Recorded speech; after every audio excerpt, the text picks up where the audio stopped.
बिस्मिल्लाहिर्रहमानिर्रहीम। अस्सलाम वालेकुम स्टूडेंट्स। केमिस्ट्री के एमडी कैट सीरीज में हम नेक्स्ट चैप्टर के साथ आपको वेलकम कहते हैं। चैप्टर इम्पॉर्टेंट है, स्टडी करने जा रहे हैं केमिकल बॉन्डिंग। मैंने इम्पॉर्टेंट इसलिए कहा, रिलेटिवली इसमें से एमसीक्यू ज़्यादा आते हैं। जो हम पीछे चैप्टर्स पढ़ चुके हैं, जैसे कि हम स्टेट्स ऑफ मैटर की बात करें या एटॉमिक स्ट्रक्चर की बात करें, उनके निस्बत इसमें से एक या दो एमसीक्यू ज़्यादा जाते हैं।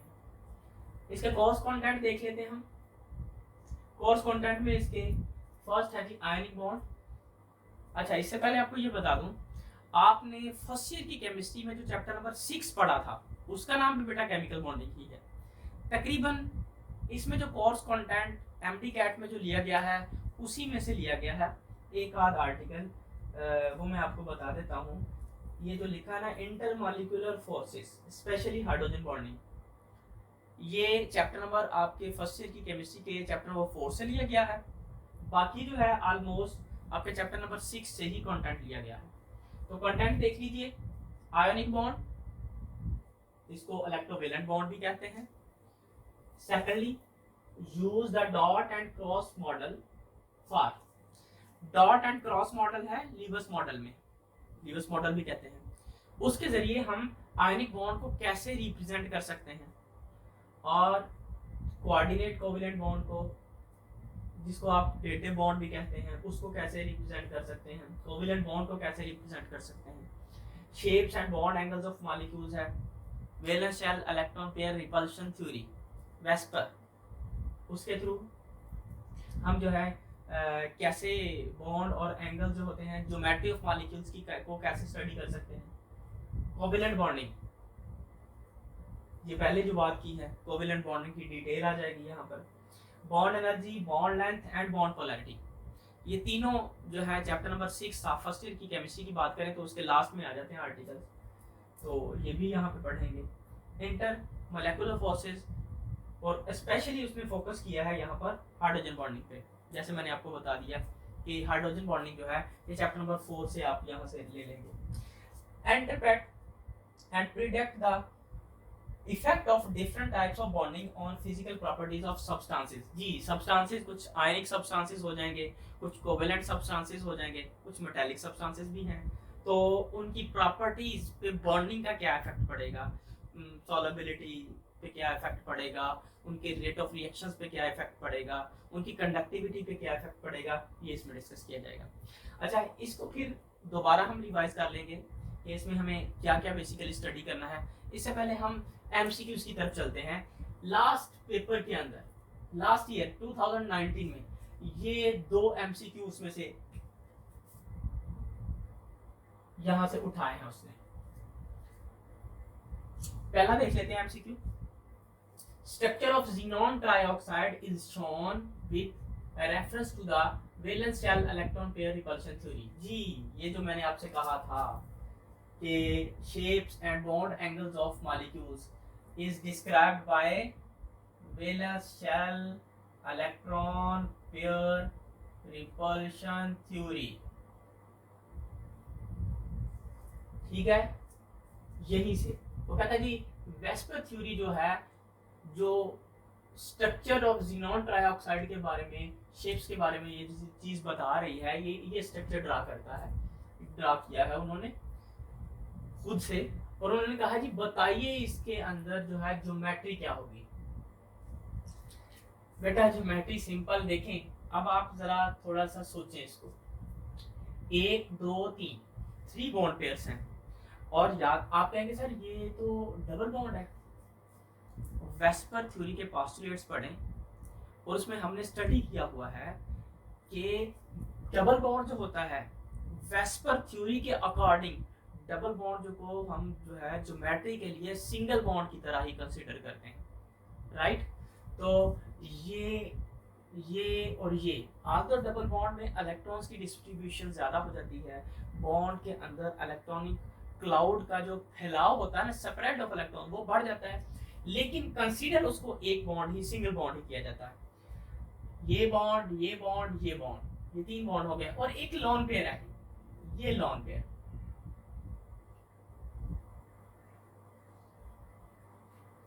तो थोड़ा सा याद कर लीजिए जब 4 बॉन्ड पेयर्स हों AB4 टाइप में, एक लोन पेयर आ जाए तो टेट्राहेड्रल ज्योमेट्री डिस्टॉर्ट हो जाती है। स्टूडेंट्स, ये ज्योमेट्री जो है पिरामिडल शेप बन चुकी है। ये ज्योमेट्री अगर मैं आपको थोड़ा सा याद दिलाने की कोशिश करूं तो अमोनिया में भी ऑलमोस्ट इसी तरह की ज्योमेट्री थी। यस, अभी आपको याद आ गया। अमोनिया में भी एक लोन पेयर था और 3 बॉन्ड पेयर्स थे, जिसकी वजह से अमोनिया की ज्योमेट्री को हमने कहा था ट्राइगोनल पिरामिडल। तो इसका मतलब है जीनोन ट्राइऑक्साइड की ज्योमेट्री भी बेटा ट्राइगोनल पिरामिडल ही होगी। टेट्राहेड्रल उस सूरत में होती जब 4 एटम्स अटैच होते सेंट्रल एटम जीनोन के साथ, जो कि नहीं है। बेंट तब होगी जैसे कि वाटर में, जब एंगुलर, जब एक एटम के साथ 2 एटम अटैच हो जाते, ऐसे एंगल सा बन जाता। और ट्राइगोनल प्लेनर तब होती जब हम कहते एक प्लेन में आ जाता। ये एक प्लेन में नहीं है, इस लॉन पेयर ने इसको पिरामिडल शेप में ले आए हैं। राइट, नेक्स्ट देखते हैं एमसीक्यू जी। तो ऑप्शन ये है, which of the following sets constitute of all the molecules and ions of non-planar geometry। हाँ जी, ये भी आपको वेस्पर थ्योरी, इसी के जरिए ही आपको इसकी इंफॉर्मेशन भी मिलेगी। तो इसका मतलब हो गया हमें इस चैप्टर के अंदर valence shell electron pair theory, electron pair repulsion theory को अच्छे तरीके से स्टडी करना है। हमने ज्योमेट्रीज को अच्छे तरीके से स्टडी करना है। हमने देखना है कि कौन सा एटम जो कितने बॉन्ड बनाएगा और उसके ऊपर लॉन पेयर होगा तो ज्योमेट्री क्या हो जाएगी। तो आप जरा देख लीजिए। अब 1 2 3 4 ये 4 इसके ऑप्शंस हैं। हमने देखना है कि किस ऑप्शन के अंदर सारे के सारे मॉलिक्यूल जो हैं, molecules and ions of non planar geometry, जिनकी ज्योमेट्री क्या होगी, नॉन प्लेनर होगी। ऐसे देख लेते हैं। फास्फोरस, उसके साथ 4 हाइड्रोजन्स हैं, एक एटम, उसके साथ 4 एटम्स अटैच हों और लोन पेयर ना हो, ज्योमेट्री टेट्राहेड्रल। तो टेट्राहेड्रल बेटा प्लेनर नहीं होता, एक ही प्लेन में नहीं होता। NH3 अभी डिस्कस किया है, पिरामिडल। SO3 यस, ये प्लेनर है। सल्फर के साथ 3 डबल बॉन्ड्स हैं ऑक्सीजन के, इसे आप कहते हो ट्राइगोनल प्लेनर या ट्राइएंगुलर प्लेनर, जो ये यहाँ पे लिखा था। बेंजीन, बेंजीन मॉलिक्यूल भी प्लेनर हो गया। इसका मतलब है ये 2 नॉन प्लेनर हैं, ये प्लेनर आ गए। तो हम इसको, ये ऑप्शन नहीं होगा, क्योंकि हमने ढूंढना है वो ऑप्शन जिसमें सारे के सारे मॉलिक्यूल्स और आयन जो होंगे वो नॉन प्लेनर ज्योमेट्री रखेंगे। यहाँ पे आ जाए। Ethyne linear planar, water angular, जी प्लेनर नहीं है ये। बेरिलियम डाइक्लोराइड लीनियर प्लेनर, ऐसे प्लेनर है। ये प्लेनर हो गया, ये प्लेनर हो गया, ये प्लेनर नहीं, ये भी H2SP प्लेनर नहीं है। तो इसका मतलब है ये ऑप्शन भी नहीं होगा। हमने तो ढूंढना है जिसमें सारे नॉन प्लेनर हो।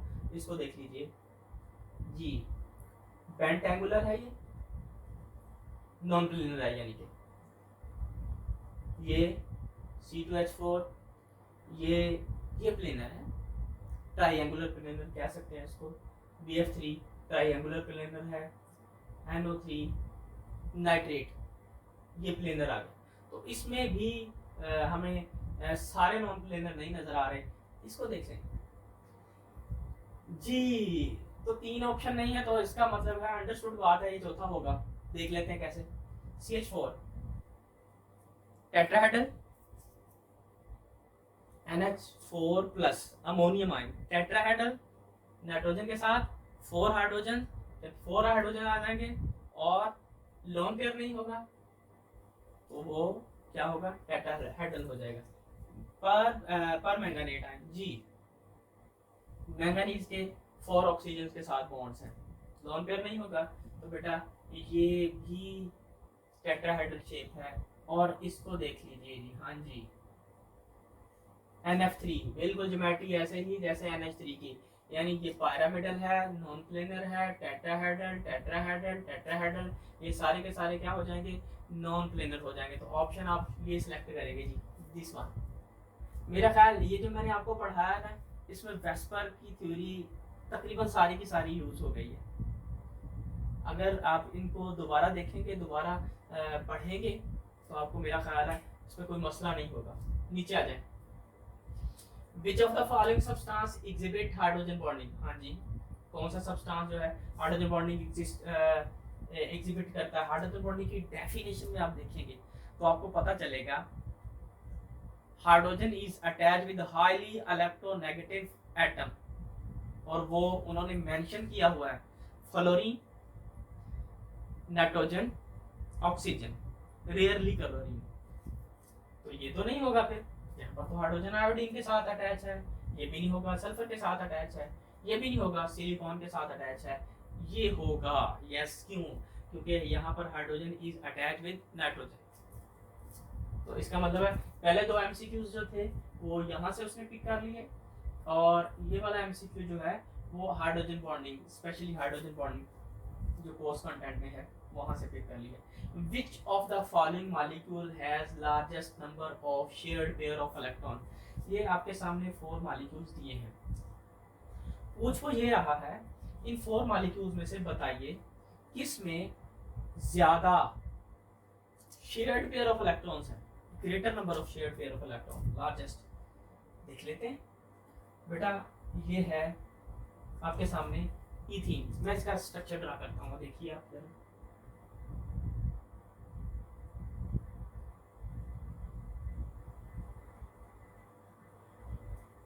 Shared pair, shared pair, shared pair, shared pair, ये भी shared pair, double covalent. Nitrogen,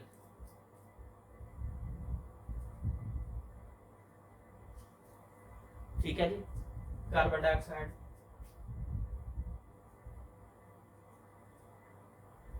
और अमोनिया।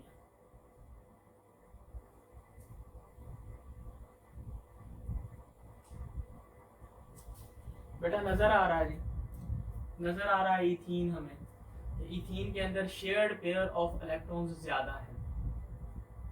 नाइट्रोजन में ट्रिपल बॉन्ड है, फिर इलेक्ट्रॉन पेयर शेयर्ड है, लेकिन ज्यादा यहाँ पर इस मॉलिक्यूल के अंदर, क्योंकि हमने देखना है following substance, sorry following molecule, whole molecule के अंदर largest number of shared pair of electrons.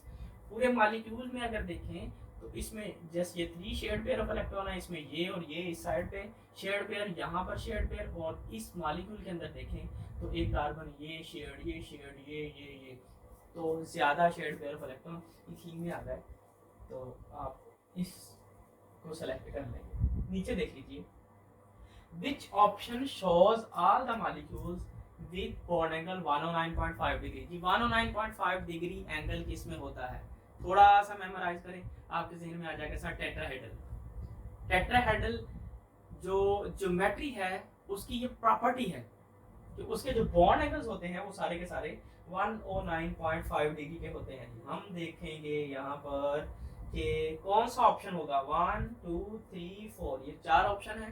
कौन से ऑप्शन में सारे के सारे मॉलिक्यूल टेट्राहेड्रल हैं। भाई अगर मॉलिक्यूल टेट्राहेड्रल होंगे तो उसमें बॉन्ड एंगल जो है, अंडरस्टूड बात है, 109.5 डिग्री के हो जाएंगे। Methane tetrahedral 109.5 degree, ammonium ion tetrahedral 109.5 degree, PH3 no. ये अमोनिया की तरह, अमोनिया जैसा स्ट्रक्चर है पायरामिडल, तो ये दो 109.5 डिग्री के हो गए, ये नहीं होगा। ये देख लीजिए सिलिकॉन टेट्राक्लोराइड, बेटा टेट्राहेड्रल है 109.5 डिग्री, वाटर नहीं, बेंट स्ट्रक्चर 104.5 डिग्री का angle. Beryllium dichloride linear structure 180 degree, तो सिर्फ 1 ये है जी 109.5 डिग्री। इसको देख लीजिए,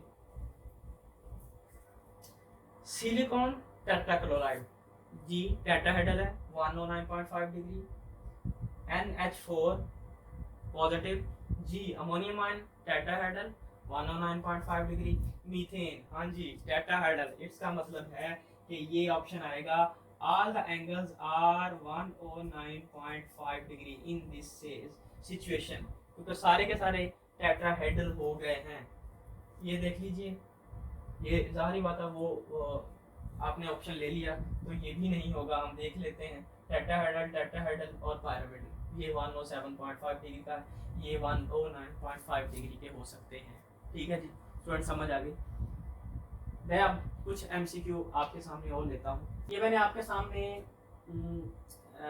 2 एमसीक्यू लिखे हैं, 3 एमसीक्यू लिखे हैं, हम देखते हैं इसको। फर्स्ट वो कहता है चूज द राइट मॉलिक्यूल। ये डॉट एंड क्रॉस फॉर्मूला जी, use the dot and cross model. तो हम dot and cross model use करते हुए देखेंगे। बहुत ही सिंपल होना चाहिए आपके लिए, क्योंकि ये तो हम 9th क्लास में पढ़ चुके हैं और अब तो हम फर्स्ट ईयर में हैं। तो बेटा नंबर 1 आप देखिए, एक बात याद रख लीजिए, डॉट एंड क्रॉस फार्मूला जब लिखते हैं तो तब वैलेंस शेल शो किया जाता है, उससे नीचे वाले शेल शो नहीं किए जाते। आप जरा देखिए, ये 5 इलेक्ट्रॉन्स हैं। जिस एटम के वैलेंस शेल में 5 इलेक्ट्रॉन होंगे, पहले तो आपने उस एटम को देख लेना है, क्या इसमें हाइड्रोजन या कार्बन में किसी के पास 5 इलेक्ट्रॉन है? नहीं है। इन दोनों में किसी के पास है? नहीं है। ऑक्सीजन, हाइड्रोजन नहीं है। NH नाइट्रोजन के वैलेंस शेल में 5 इलेक्ट्रॉन्स होते हैं। तो इसका मतलब है हमें यही मॉलिक्यूल सेलेक्ट करना होगा, यही ऑप्शन ठीक होगा। लेकिन हम मजीद इसको वेरीफाई कर लेते हैं। ये देखिए, इसका मतलब है 1 इलेक्ट्रॉन किसके वैलेंस शेल में होगा? जी, एक ही तो एटम है हाइड्रोजन, यहाँ पर हाइड्रोजन है जी, लेकिन यहाँ पर नाइट्रोजन नहीं है, कार्बन है। यहाँ पर भी, यहाँ पर हाइड्रोजन है लेकिन ऑक्सीजन है। अब हाइड्रोजन यहाँ पे कितने हैं? 3 हाइड्रोजन। जाहिर बात है इस एटम को अपना ऑक्टेट कंप्लीट करने के लिए 3 इलेक्ट्रॉन्स की जरूरत है, और इसको अपना डुप्लेट कंप्लीट करने के लिए 2 इलेक्ट्रॉन्स की जरूरत है। ये 3 जी, ये हम अपनी तरफ से यहाँ पर मेंशन कर देते हैं। ये 3 हाइड्रोजन्स आएंगे, एक इसके साथ इलेक्ट्रॉन शेयर करेगा, एक इसके साथ, एक इसके साथ, यूं करके। ठीक है, इसका मतलब है ये अमोनिया का मॉलिक्यूल होगा जी। अब हुआ क्या, ये जो नाइट्रोजन है उसका ऑक्टेट मुकम्मल हो चुका है, 2 इलेक्ट्रॉन, ये 2 2 2 टोटल 8, और हर हाइड्रोजन का यहाँ पे डुप्लेट मुकम्मल हो चुका है, तो अमोनिया आएगा जी। नेक्स्ट देखते हैं, Which of the following hydrogen bond is stronger than others? जी, अब हाइड्रोजन बॉन्ड्स आइए, यहाँ पे negative positive negative positive negative positive. अच्छा, जरा हाइड्रोजन के बॉन्ड के बारे में आप थोड़ी सी बात याद करें तो आपको पता चलेगा कि हाइड्रोजन बॉन्ड स्ट्रॉन्गर तब होगा जब 2 एटम्स के दरमियान इलेक्ट्रोनेगेटिविटी का डिफरेंस ज्यादा होगा। तो भाई बताइए, सबसे ज्यादा इलेक्ट्रोनेगेटिविटी का डिफरेंस हाइड्रोजन का किसके साथ बनेगा? आप फौरन से बोलेंगे सर फ्लोरीन। फ्लोरीन जो है वो मोस्ट इलेक्ट्रोनेगेटिव एलिमेंट है पीरियोडिक टेबल में। इसका मतलब है तो यही होगा हाइड्रोजन फ्लोरीन HF के दरमियान बेटा स्ट्रॉन्गेस्ट हाइड्रोजन बॉन्डिंग एग्जिस्ट करती है, सबसे ज्यादा स्ट्रॉन्ग। आप कहेंगे सर जी फिर हमने ये देखा हुआ है कि बुक में लिखा है कि HF की निस्बत वाटर में OH होता है ना, उसका बॉइलिंग पॉइंट ज्यादा है। भाई एवरेज इसमें ज्यादा हाइड्रोजन बॉन्ड बनते हैं, लेकिन यहाँ पर हमने देखना है, यहाँ पर हमें उसने इसी में तो उलझन डाली है कि हम ये सेलेक्ट ना कर दें। सेलेक्ट ये नहीं होगा, उसकी वजह उसने आपको जस्ट ये मॉलिक्यूल थोड़ी दिया है, उसने तो आपको ये पूछा है कि बताइए ये हाइड्रोजन बॉन्डिंग स्ट्रॉन्ग है, ये स्ट्रॉन्ग है, ये स्ट्रॉन्ग है, ये स्ट्रॉन्ग है। आप बताएंगे जी FH जो है उसकी हाइड्रोजन बॉन्डिंग सबसे स्ट्रॉन्गर है, राइट। नेक्स्ट चलते हैं, Which of the following is the correct dot and cross diagram of bonding between 2 chlorine atoms? जी, ये भी बेटा बहुत सिंपल होगा, जिस तरह वो सिंपल था। इसमें करेक्ट क्या होगी देख लेते हैं। क्लोरीन, पहली बात तो ये याद रखें, क्लोरीन के वैलेंस शेल में 7 इलेक्ट्रॉन्स हैं। 2 क्लोरीन एटम्स हैं तो दोनों के वैलेंस शेल में 7 इलेक्ट्रॉन्स होने चाहिए, और वो एक इलेक्ट्रॉन शेयर करेंगे तो दोनों के वैलेंस शेल में ऑक्टेट कंप्लीट हो जाएगा। ये तो 8 लिख दिए, ये तो किसी सूरत नहीं हो सकता। तो ये 7 है, ये 7 है, और इसने इसके साथ शेयर कर लिया, इसका मतलब है बेटा ये आएगा। नेक्स्ट हम देख लेते हैं, वो नहीं आएगा। ये देखिए ये 7 है इलेक्ट्रॉन, ये 7 है, लेकिन ये इसको दे रहा है, यानी इसने एक्सेप्ट कर लिया और इसने दे दिया, तो ऐसा नहीं होगा। ये तो आयनिक बॉन्ड की फॉर्म है, फिर इस तरह बनेगी। हम जानते हैं क्लोरीन क्लोरीन के दरमियान कोवेलेंट बॉन्ड है। अब ये देखिए, ये तो किसी सूरत नहीं हो सकता ना, क्लोरीन के वैलेंस शेल में जस्ट 3 इलेक्ट्रॉन शो किए हुए हैं, जो कि पॉसिबल नहीं। Understand students? अब हमें पता चल गया कि इस चैप्टर में से किस तरह से एमसीक्यू पूछता है। पढ़ना है आर्टिकल, और आर्टिकल पढ़ने के बाद हमें अंदाज़ा हो जाएगा कि यहाँ से एमसीक्यू किस तरह से पूछेगा। मैं आपको थोड़ा सा फिर डिस्क्राइब कर देता हूँ इसके बारे में कि हर आर्टिकल को आपने कैसे देखना है।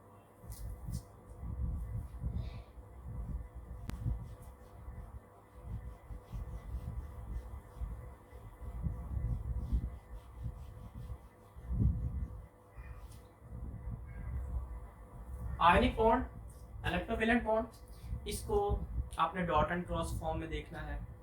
इलेक्ट्रॉन देगा एक एटम, दूसरा इलेक्ट्रॉन एक्सेप्ट करेगा, जो देने वाला है उस पर पॉजिटिव आएगा, जो एक्सेप्ट करने वाला है वो नेगेटिव, उस पर नेगेटिव आएगा।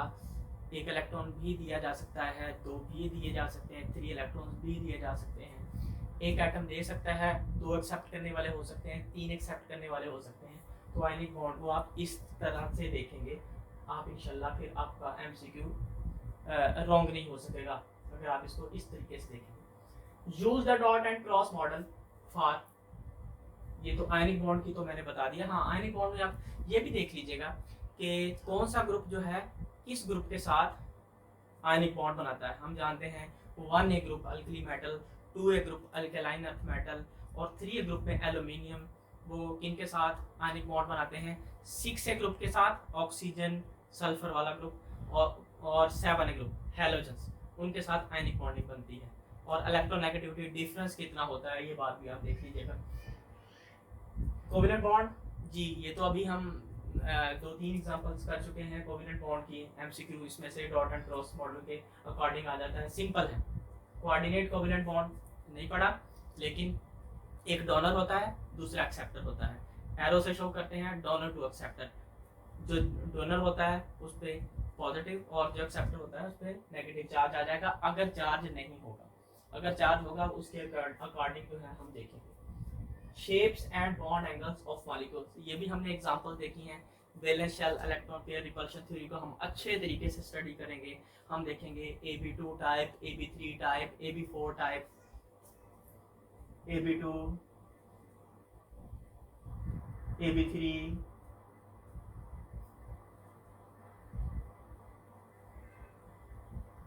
AB4,